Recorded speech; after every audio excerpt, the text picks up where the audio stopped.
All right, everybody. How's everything going?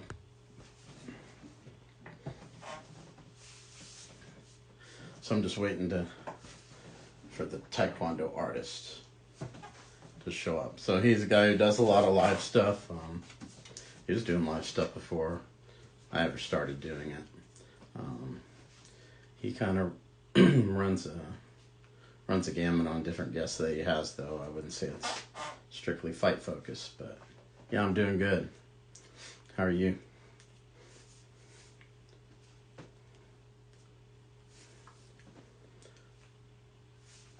Francisco, how you doing?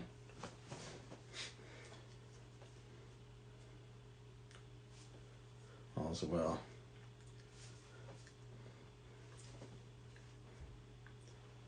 So you got these new books behind me. You guys should check those out. I made a post about those.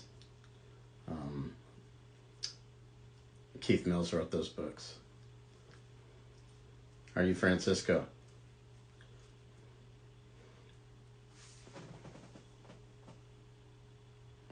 Yeah, I saw that. You and Carlos already getting after it, huh?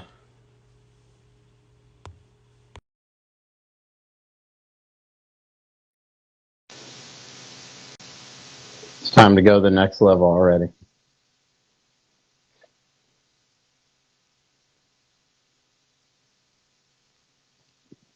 How you doing?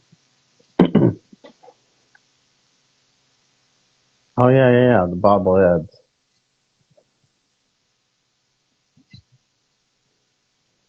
How do you? Let's start the works. Yeah, indeed. Islam looked really good last night. You know, those guys to beat those guys, you got to be at their level wrestling wise. It's that's kind of what I was thinking coming off of the event. You know, you got to kind of, if you're not where they're at, you just got to kind of hope to be lucky, I guess. You know, as far as beating those guys goes. If you're not at their wrestling level, it's going to be difficult.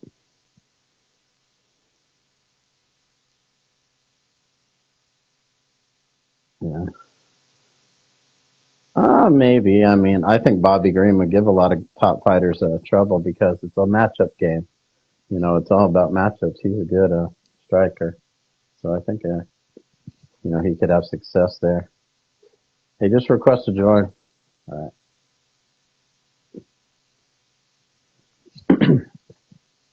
Okay, so I proved you should be coming on here in a moment. All right, Khalid. Hello, how are you doing? Perfect. Okay. All right, so I'm here with Khalid, the Taekwondo artist. I don't know if I should call him Khalid or Taekwondo artist, you know. Whatever you want. Appreciate you for your time, definitely. Yeah, And yeah, we'll have a great talk today. I appreciate you coming on and talking to me. Now, I kind of wanted, I had seen your content even before I started doing lives. I saw you doing stuff like hmm this. I was kind of wondering. I would assume you got into martial arts through Taekwondo first. Am I right?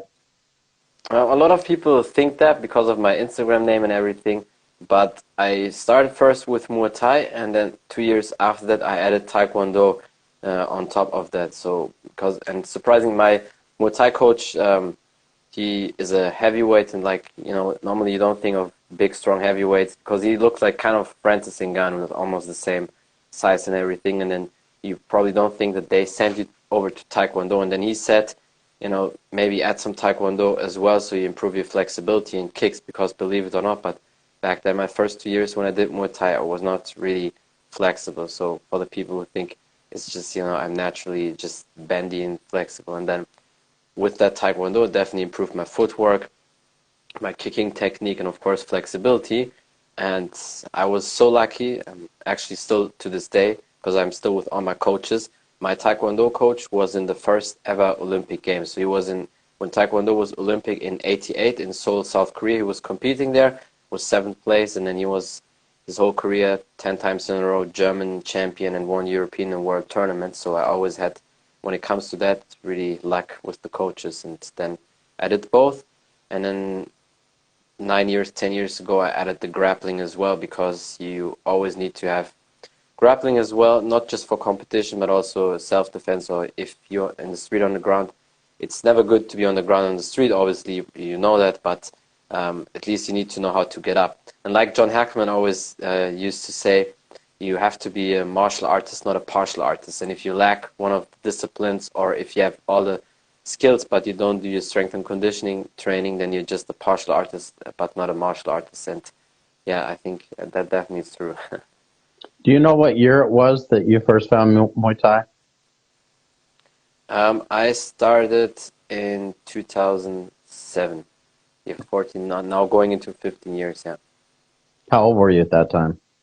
And it was because of the Barahari videos and fights, because he's Moroccan also, and everything, doing the same, martial arts is like really probably in the Moroccan genetics. You But know, were you in Morocco at that time or Germany? no, I was always born and raised in Germany, but my family is from Morocco, and Barahari. That was really the time when the K1, the glory, the glory days of K1, when really it was a glorified moment, when K1 was at the peak and really at the height around the early 2000s up to 2011, 12, I guess, and then when they went broke, and since then it's glory. There was really that time, and so yeah, everybody started kind of with Muay Thai kickboxing back then. Yeah, I mean, I've talked to some guys from Morocco, and they're kind of saying that there's no professional competitions for them. Yeah. I mean, But they, that's why a lot of them, when they grow up in Holland or France, that's why you see in Holland so many of the Moroccan people either play soccer or, fight, just kickboxing, Muay Thai, whatever, because that's really the market there. yeah, but you would think with the success of some of these guys that maybe there would be some pro avenues, but it doesn't seem to be happening in Morocco. Yeah, and the reason is, one of the reasons probably because of the infrastructure, and the king in Morocco, he doesn't really invest in these things and in sports, which is a shame because they have a lot of talent there. But the problem is, a lot of when there's poverty, when people don't have a lot of food, and a lot of these fighters, they're pretty thin and skinny, and they have skills and heart, but that's one of the reasons why a lot of Thai guys also used to lose against European, because they're just bigger and heavier, and size definitely matters in martial arts. And when your competition is, when maybe they have more skills but they are stronger and bigger plus the skills, then they will get beat, and that's a problem. So you really need to invest in programs, give them nutrition and stuff like that. Then it will be probably, yeah, many more would come out. Now, as you're doing this stuff, as you're training and everything, when did you start looking into? Were you competing, or when did you start looking into doing content like you were doing? I was competing as well, like my second or third year. I had my first competition. I did 15 fights in Muay Thai, but with K1 rules, so no elbows, but knees, kicks, everything, back fist. And then I also did 10 Taekwondo competitions as well. But then I start with Taekwondo competition because these days, and it's a little bit sad that it's not like in the days from my coach. A lot of people in Taekwondo, they like to play the touch game. So because you have these sensors, these body sensors on, and sometimes as soon as you get pretty close to their body, protection to their body thing, the computer jumps on and you score a point, and they don't even really touch you that hard.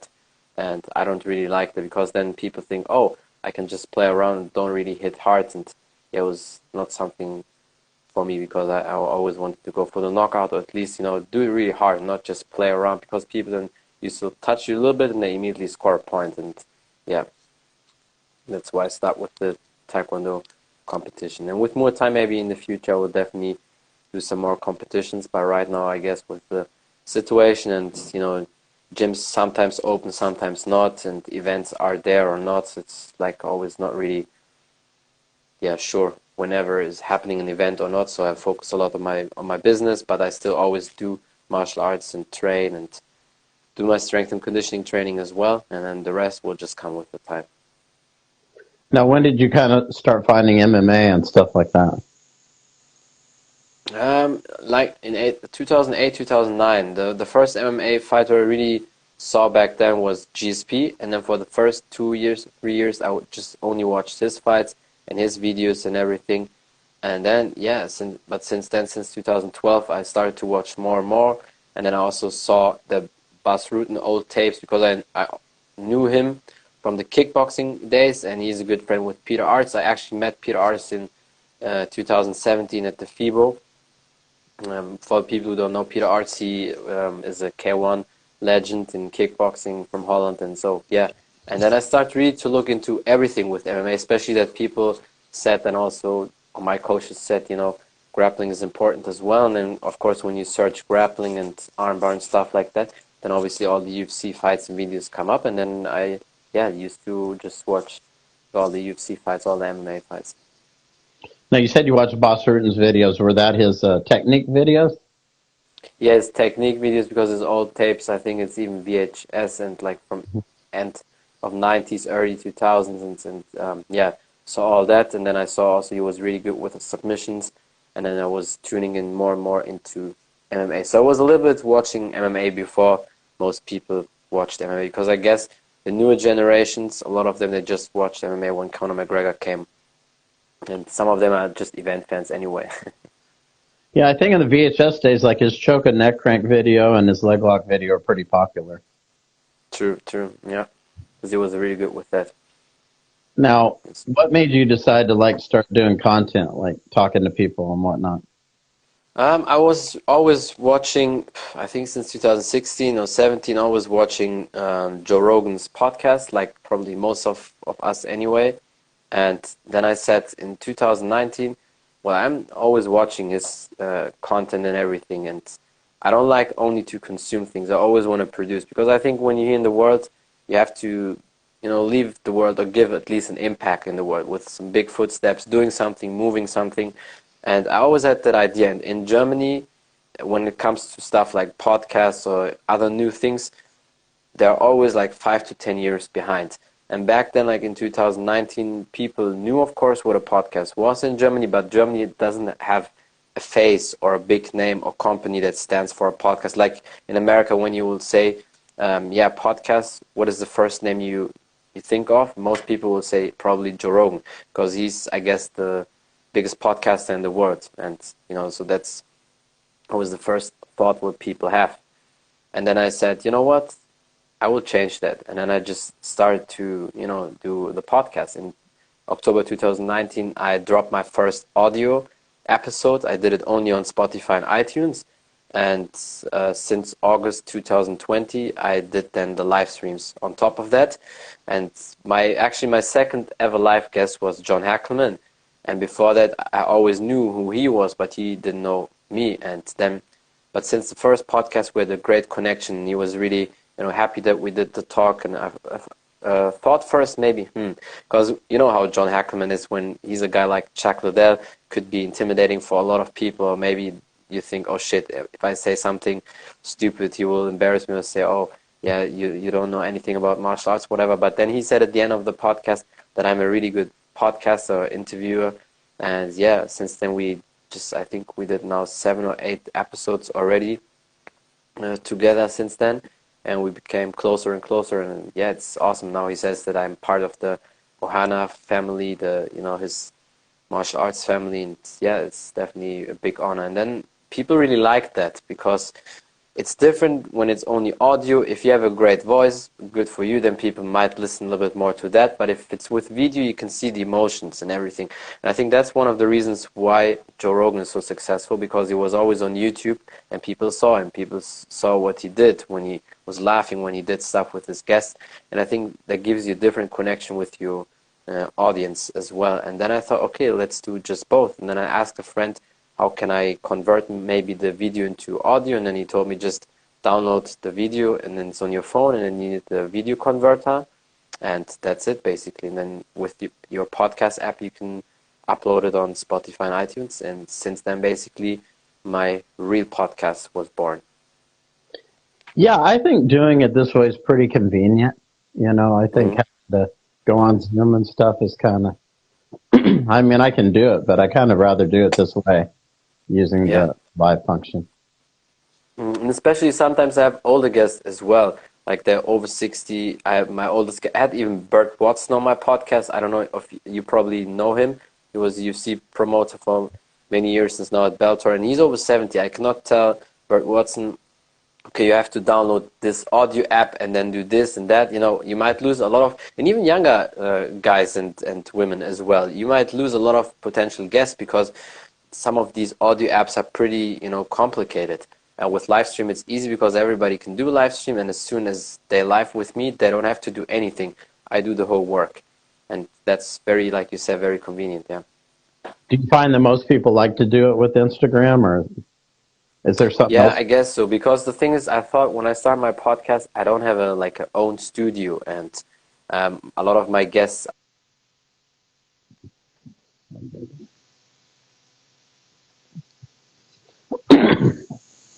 and all of my guests are in other countries, and it's hard, I'm not at the level of a Jerome where you can fly these people out and everything. I thought, but there needs to be a way to connect still with everybody, and that's why live stream is very easy because no matter which place or which area they are in the world, you can still do a podcast. You just figure out with the time and then do it, and that's it.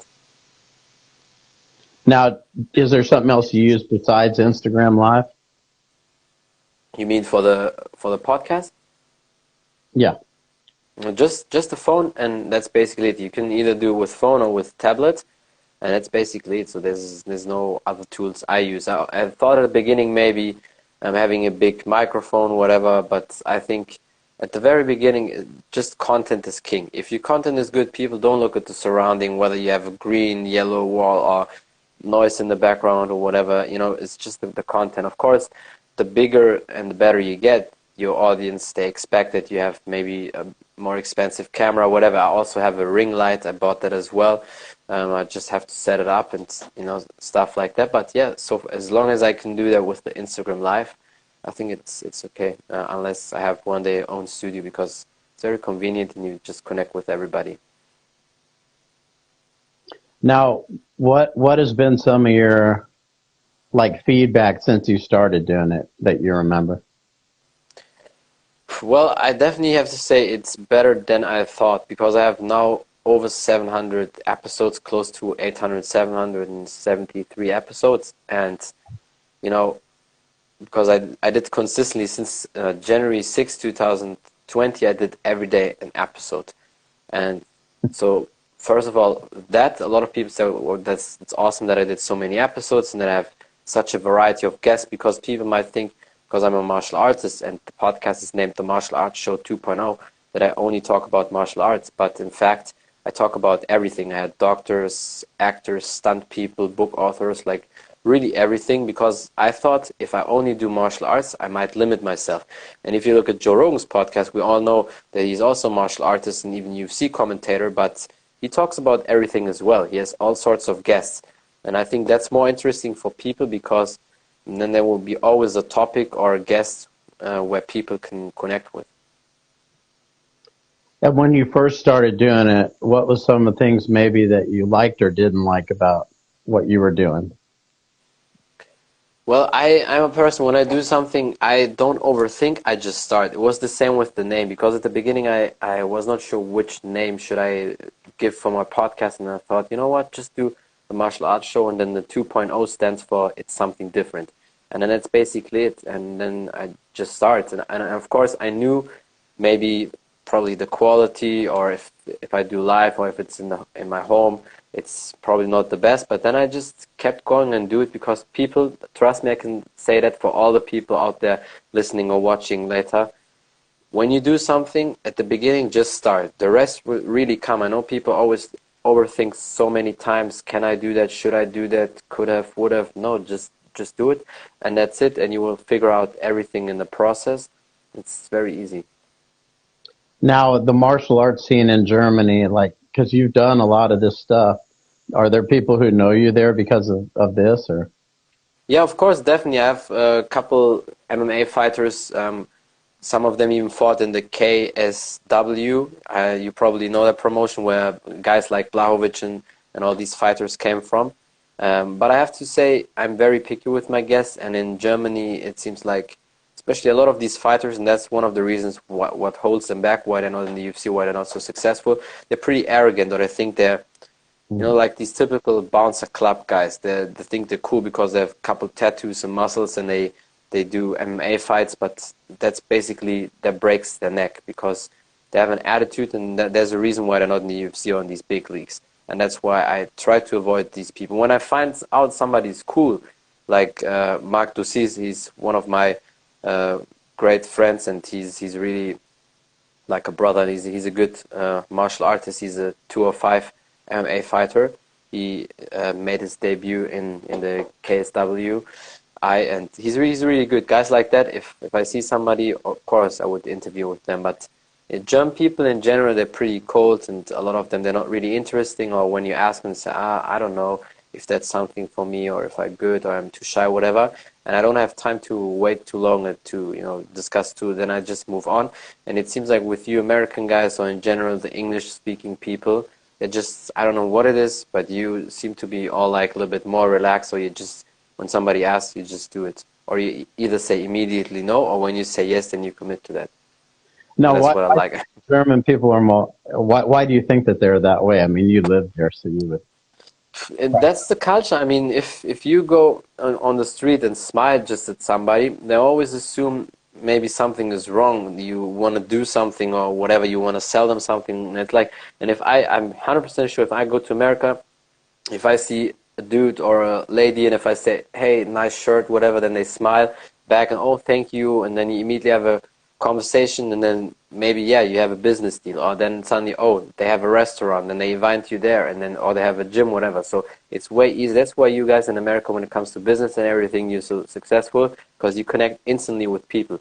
Here in Germany, it's not impossible. Germany is also a rich country, and they have a lot of millionaires and good people as well, but it's harder. It's because people always assume maybe you do something when, or there's a bad thought behind when you smile at somebody. And some people are just, nice. They just smile at you and want to say hello, and then they cross paths. But that's, yeah, it's a cultural thing here. They're pretty cold people. Now, when Germany, obviously soccer is so huge and they're so Of successful. course, yeah, like Europe completely, yeah. Do you try to like get German athletes on your show from from that world? Or?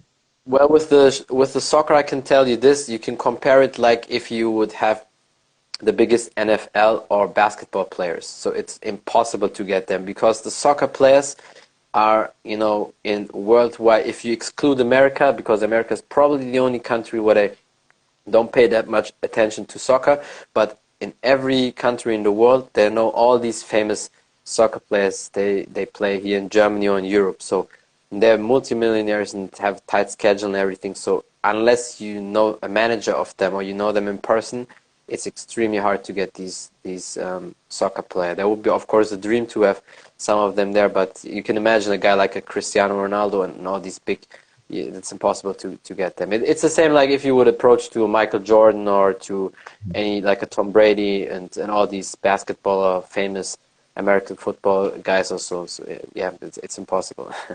But maybe what about some of the ones who played a long time ago that aren't playing currently?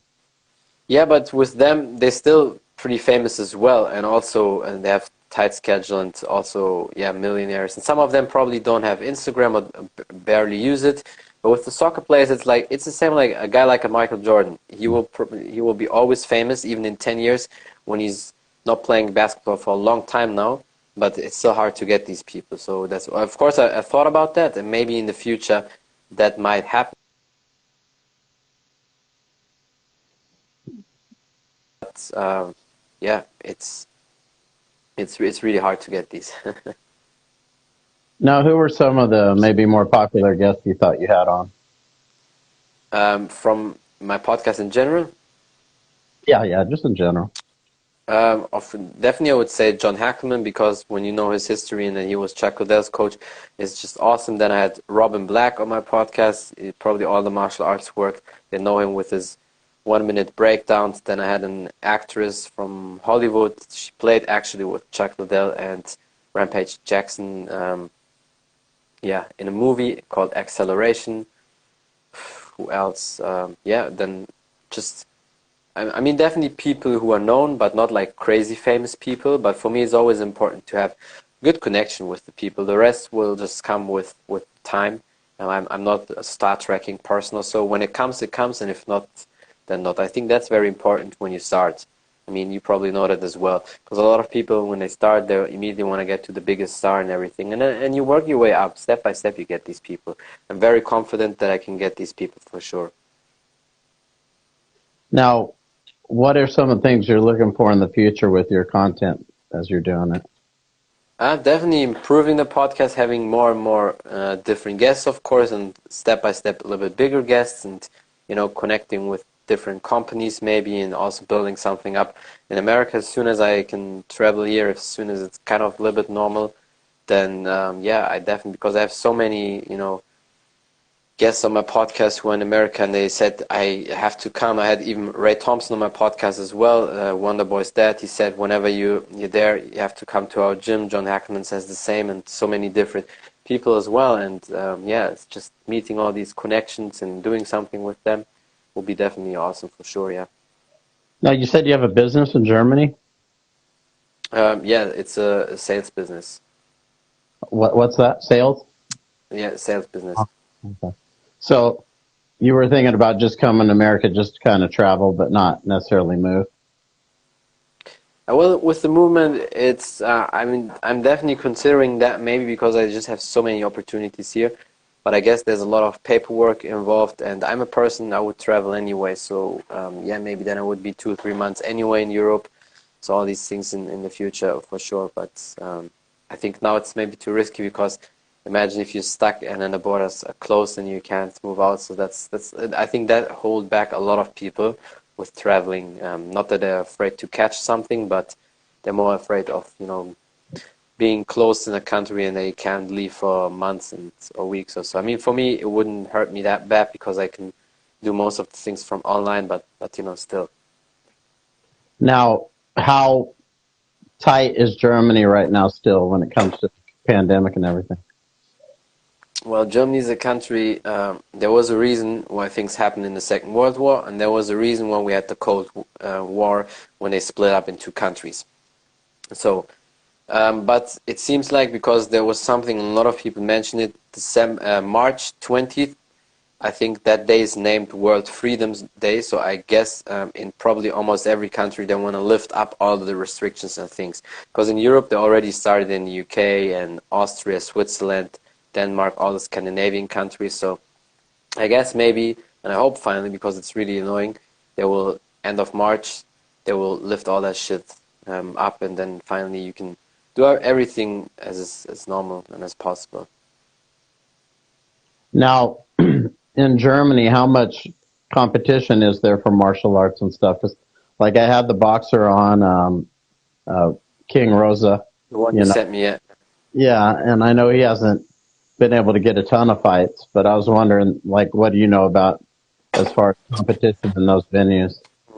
Well, when it comes to boxing, I mean, you will all the time find competition, but the thing is, at what level? When it comes to kickboxing, you can definitely find it because where I live, I'm just 1 hour away from Holland, so you can find the competition in Holland. There's Infusion where a lot of people fight. You could get to Glory. When it comes to the MMA scene, we have pretty, I will not say weak, but it's definitely not really good MMA leagues. But it should be, people should see that as a jumping board to, get then to other, leagues, whether it's Bellator or ONE FC, because we have in our gym a lady, and she's also kickboxing, and she fights in ONE FC, but not MMA, or just kickboxing, Muay Thai. So it is definitely possible. You need to have the right connections, obviously, and people should really use the social media, because social media, people can, with that, it can really build you up, and then from there, anything is possible. And as far as Taekwondo, karate, other martial arts, definitely competitions there, that's for sure. But when it comes to MMA or boxing, competition is pretty dead, I would say. Because these times are over when guys like Felix Sturm, Artur, Abraham, or the Klitschko brothers, when they were competing and there was a little bit spotlight on the boxing scene. The boxing scene in Germany is pretty dead, and MMA is just, starting to get more and more and more, so yeah. Now, do you go to Holland much?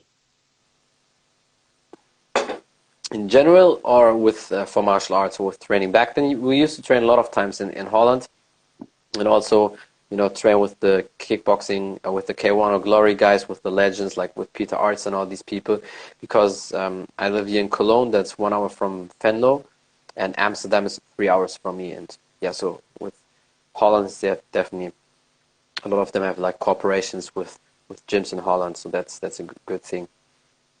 So you went there a lot over the years? Yeah, definitely. I mean, I normally, unless now in the last 2 years because of everything going on, but before that I was like at least 5 to 10 times in Holland all the time. Yeah. Now, why do you think? I mean, Holland's not a big country, but why do you think the kickboxing took so much root there? That's exactly the reason why, I guess. And by the way, because we speak about that, I had also Andy Sauer on my podcast as well. You probably know him, so he's also a legend.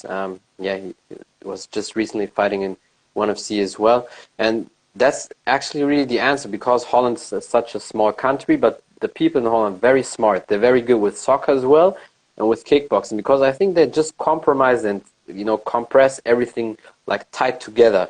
They have, and it started. Who I guess probably the first big kickboxing coach was from Ramon Dekkers, his dad. He was basically the first guy who really brought the kickboxing to Holland and really made it. And then with guys like Ramon Dekkers, when he made it famous, when he beat a lot of Thai guys, and then guys like Bas Rutten, and then when, of course, in the early 90s when K1 started, when all the Dutch guys fought, and then they developed the Dutch style with different combinations, because Dutch kickboxing, they have a different style. They a lot of people, they throw combinations like 1-2, 1-2, 1-2-3, like the obvious one, but Holland basically is very often head body head head head body body, like different. You never know what's coming, and they throw like 6, 8, 10, 12 combinations, and always close it up with a low kick or high kick, stuff like that. And that's why it's so effective. And I think as soon as a couple guys had good success, they immediately coached the people as well, like really, really good. And once you have a good line of students and they all bring it to the next students as well, then that's it. Then basically you are already successful. I think that's why, because they focus a lot on the talents, they have good coaches, and they don't leave people alone. And that's basically it. And then maybe send them over to Thailand as well. And yeah, over the years, I think that's the reason why they're so good. Yeah, it's interesting because like the Dutch have had so much success in K1, but I would say the Thais maybe haven't had the same success. They've Hmm. had some, don't get me wrong, but But not it's the same, yeah. interesting that Holland has had more than Thailand, where it's kind of like the Yeah, yeah. national. Yeah. But I think I know why, because when it comes to K1, they took out the elbows. That's one of the biggest strengths for the Thai guys, the elbows, the clinching game. And of course, and the Thai guys don't have the same boxing. Don't have the same hands, like hand techniques, like the Dutch guys, because the Dutch guys have you know, the benefits from Europe, that they learn really good boxing. I'm not saying that Thai guys can't box, but when you compare it, that's different. That's their game changer. Because imagine you take one of the 2 or 3 big weapons out of the Thai guys, which is the elbows. So there's no cuts, and they can't knock out people with the elbows. And then they have worse boxing than the European guys, plus maybe the size and everything. So that was one of the reasons why the Dutch guys were, able to win. And of course, in the heavyweight, I mean, might be, but I never saw, at least I don't remember, I never saw any Thai guys in the heavyweight in K1 back then compete when Badahari, Alistair Overeem, and all these guys compete. So because Thai guys are naturally probably not taller than maximum 5'11", and it's rarely that the Thai guy weighs more than 170 pounds or so. Yeah, and you see that they're starting to take on a little bit more MMA type of athletes. True. Uh, Hmm. so you might. They I've train with always them. wondered, if Thais were trained to do that, how well would they do? You know. Yeah. Well, Muay Thai, the Muay Thai is, it's definitely, probably when it comes to striking, a lot of people say, even guys like Faraz Sahabi, so almost the best art, because when 2 or 3 people attack you on the street, the grappling, it's your death scenario, because if you're on the ground, even let's say you're the best grappler in the world, but if let's say you take one guy down and choke him, but the other guys immediately will soccer kick you, will throw a bottle at you, whatever. So being on the ground in the street, unless it's a one-on-one, it's anyway not good. And with Muay Thai, they have so many good things because they really have all the striking tools, and they're very good at standing grappling, so the clinching game, the throws.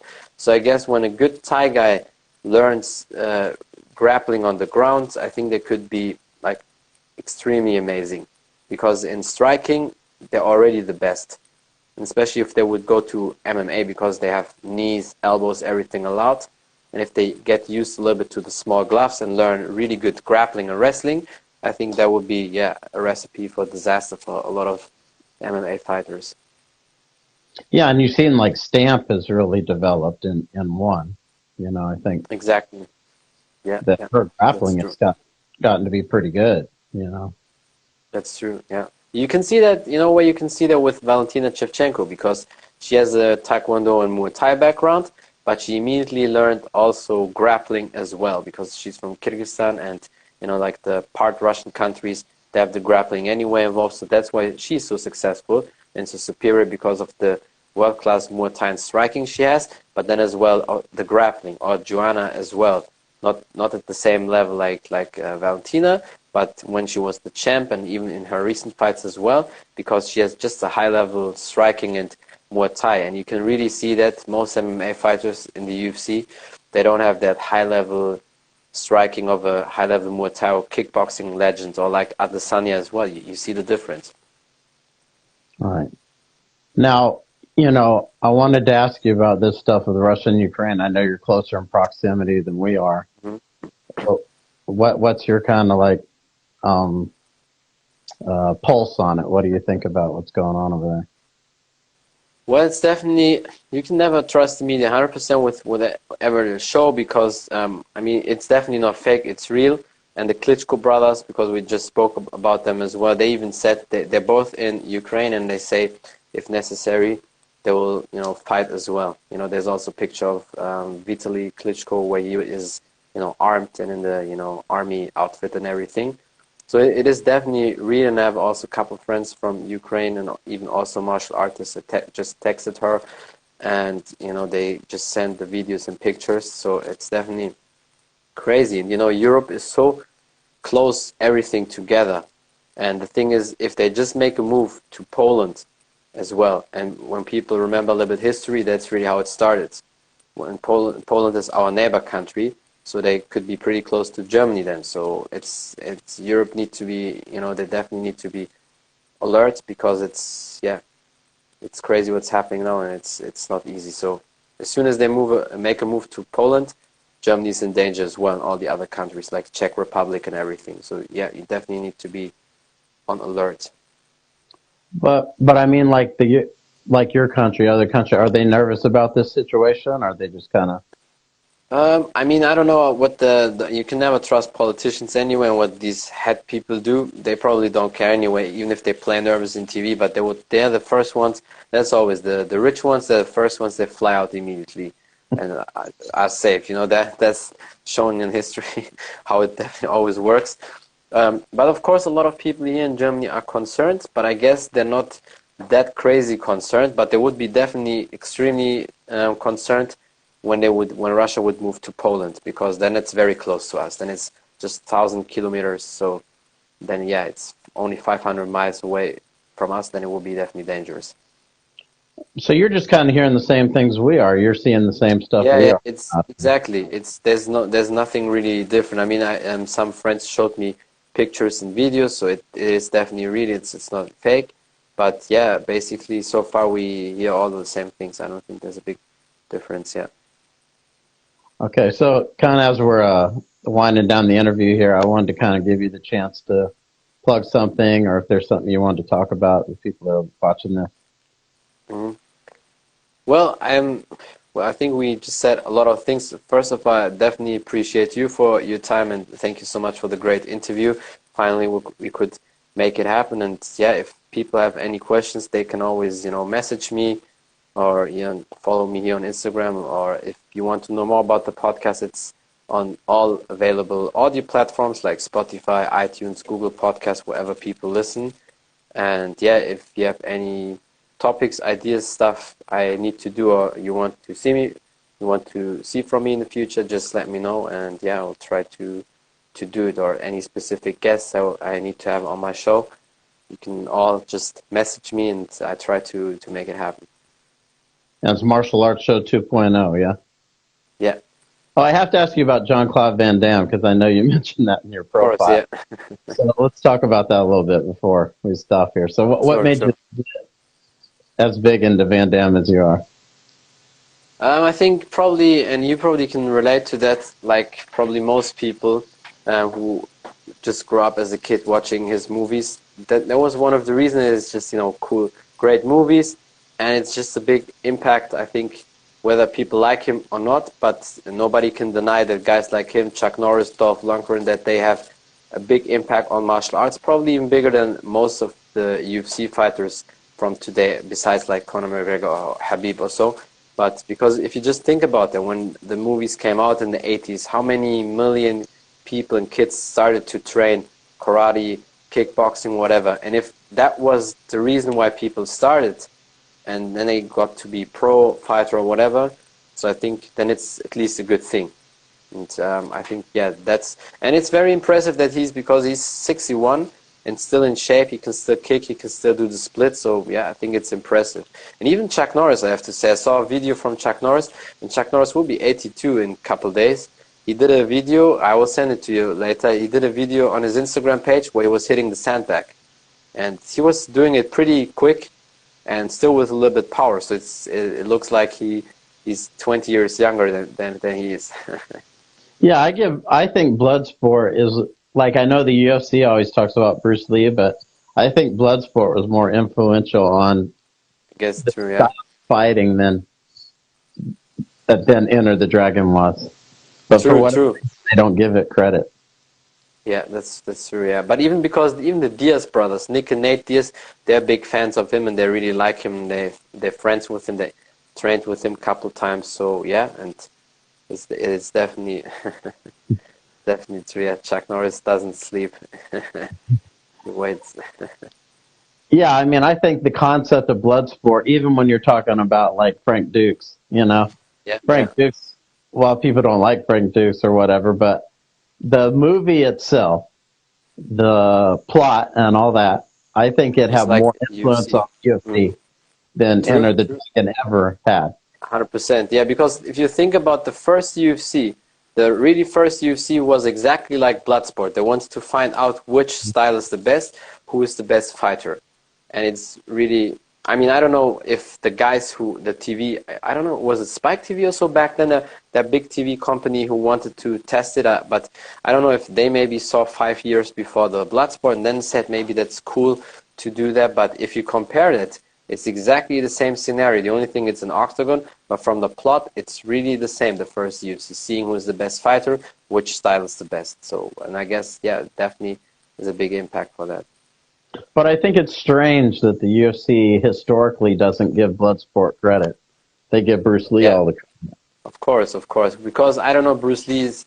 It's because he died so early, and when somebody dies early, it's always like a myth. And I mean, he did great things for sure, and he was very philosophical with martial arts, and definitely changed the martial arts perspective and world for sure. But yeah, I mean, I don't know. People or companies sometimes are weird. They don't want to give credits where credits, you have to be or so. But I guess a lot of people they have their opinions on that or can see where it definitely comes from. So yeah, but it's not like I'm a crazy, worshipping person. So I'm never like that. Just admire his movies because I think they're great movies, and probably most people would agree with that. And it's still impressive. Respect that he's still in shape and can kick and do the split and everything. And yeah, Yeah, I think his movies still hold up today, even of most of course, them. yeah, definitely, 100%, yeah. All right. Well, I wanted to thank you for taking the time again. No It's problem, I of course, couldn't do this stuff without people like you that want to do it, and of course. maybe Appreciate we you. maybe we could do something in the future together if you have Yes, time. definitely. Of course, definitely. Always, I appreciate you for the great interview, and I hope to see you soon again. All right. It was great talking to you. It was a great meeting you. Appreciate you. Have a great day. Take care.